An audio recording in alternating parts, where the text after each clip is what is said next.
Good morning guys. Nagbili ako ng saba,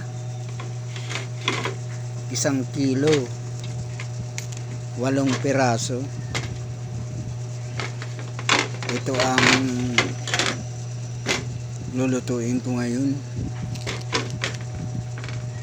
At isasaw-saw ko sa alamang.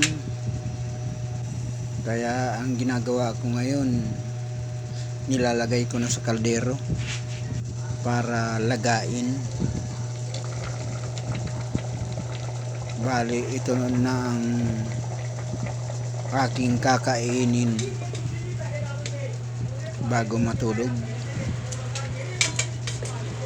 Medyo magaganda yung saging.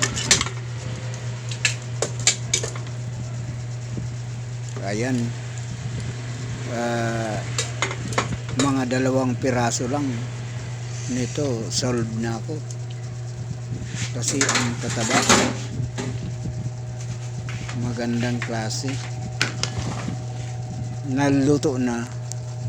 Kaya ang gagawin ko, babalatan ko lahat to para hindi siya maging malapsa.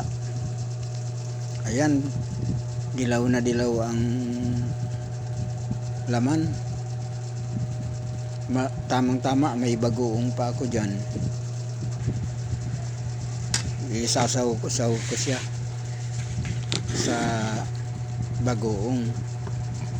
Ito yung bagoong na niluto ko nung nakaraan. Hanggang ngayon mayroon pa rin. Ito ang mga bagay sa ganitong pagkain, medyo malasa. Salamat guys sa panonood.